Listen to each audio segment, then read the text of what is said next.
stereophonic sound for the home is recorded on two separate tracks, each one giving special emphasis to certain sections of the orchestra, as heard from those positions. Now, when played back simultaneously on two separate... What's going on, guys? It's Charlie, and we're talking about The Bear from Hulu. It's a limited 8-episode series, and I think they want to do a season 2, which I disagree with. I think this should really be a limited series. It ends off on a really good note, kind of a positive note if you watch the entire season. And for being only 8 episodes, 40 minutes each, it's a really good, if you got nothing to do on a Saturday, just kind of binge watch the whole thing, start to finish. Really kind of just drags you in. Of course, you got Jeremy Allen White from Shameless. I always like how he kind of plays the same kind of character. Like, it was almost as if Lip from Shameless kind of just became a cook, and then he's taking over maybe it's Ian's place. So this series really heavily deals with suicide, and here at Rejected Heroes Media, we want you guys to know that if you need anybody to talk to, reach out to your families, reach out to your friends. We'll have the public number here at the bottom. Get help if you need some. Talk to somebody if you need to. Everybody deals with something mentally. Mental health is very important here in our studio, in our families, and we just want our followers to understand we're here for you. If you even want to just chat with us, we're here for you. Jeremy Allen White plays Carmine. He's Carmine Bear, and he's a Michelin chef, 5-star. Works at one of the most pristine French restaurants around the world, and he's Food and Wine's top chef at only 21. And yet gives all that up to go work in his brother's beef shop, the original beef shop in Chicago. Going through the series, you see how the relationship between him and his brother was really strained, him and his sister. There's a lot of flashbacks where you see, they were together, they were hanging out. And then as time progresses, you start to distance. And that's true with families. And I have 2 brothers and a sister, and there's times where we're distant. And then there's times when we're all together, we're all chill. His brother passing on 4 months prior to where the show starts, you can see where it's heavy with not only his family, but with his crew. I mean, imagine you're working with someone, you work for someone, and this happens, this takes a toll. And so you see that kind of division between them, because you've got this 5-star chef who comes in and he wants to keep his family restaurant going, and with his skills and everything, he hires a sous chef, Sydney. She comes in and they're just kind of kicking ass, taking names, but the rest of the crew is like, Papa, we ain't gonna do that here. This is our home. You're not gonna mess with our system and all this. But what does he teach them? Carmy teaches them how to be chefs. He shows them everything he's learned. He tries to revitalize the restaurant, essentially. And towards the end of the series, you really see how they kind of start to work together, start to respect each other. They go from show kitchen to an elegant little establishment, going from, hey, where's the bread, hey, where's the wine, where's all this, to chef, yes chef, heard chef, hands. And which I've seen from other critics and a lot of other reviewers, this is one of the best depictions of a kitchen that you could ever see on TV. And as someone who's worked from Chick-fil-A and Bill Miller's, yes, it's not a 5-star restaurant, but they almost want you to run it that way. Everybody's working together, and you turn the corner, you got to say it's corner. You have your procedures and stuff like that. It was really cool to see how it not only relates to the kitchen, but also to other trades.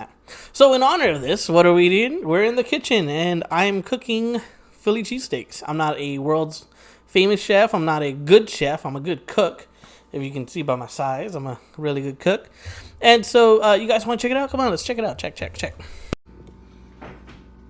So we've got the peppers and onions sauteing, and then we've got the beef strip sauteing, and then we got baked potatoes, and we're going to have bread. Limited series. I want to say overall, I would give this a solid 9 out of 10.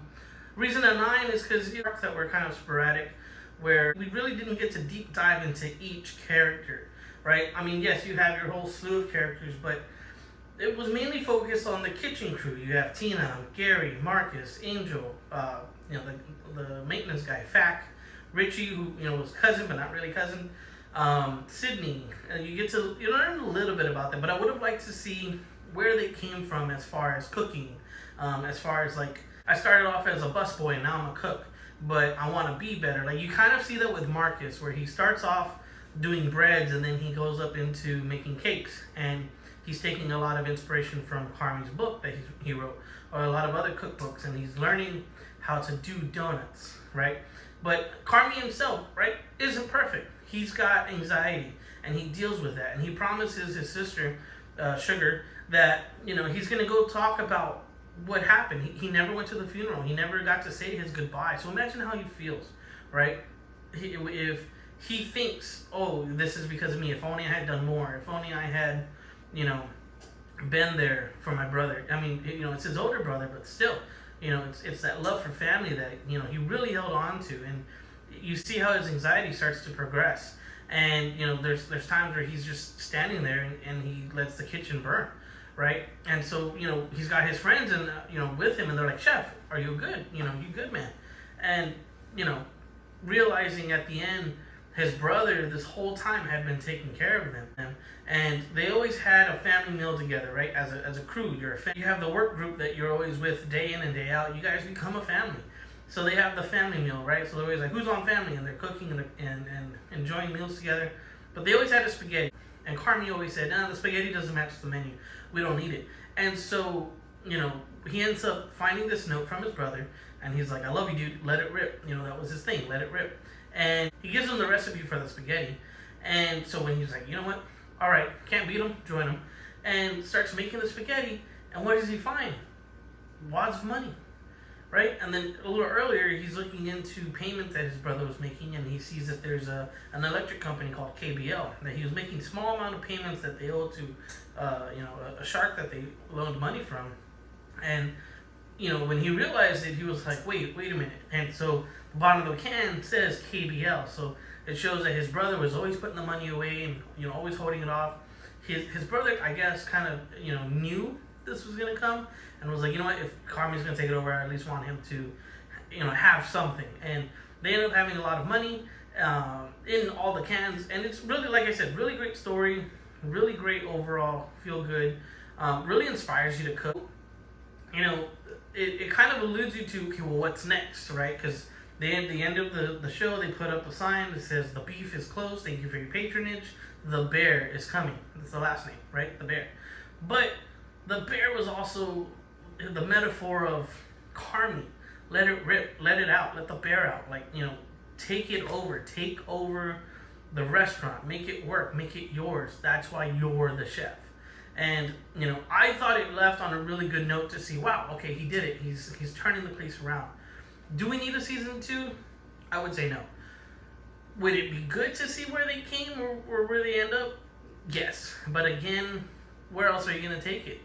You know, are they going to compete against other Michelin 5-star places or other chefs, or, you know, are other chefs going to come in and critics like, this place is shit, you know, or are they going to go up against, you know, someone new on the block? Because, you know, during the show there was a lot of gentrification and construction going on. They were like, man, there goes the neighborhood, you know. So it just kind of sees where this takes it. I mean, I really enjoyed this show. It was a quick little weekend binge for me. And I suggest give it a watch, you know, just really deep dive into it, and, you know, let us know what you think. It's kind of a quick thing, and if you end up cooking something afterwards, let us know. We really love food here at the channel. Thanks, guys. Hope to see you.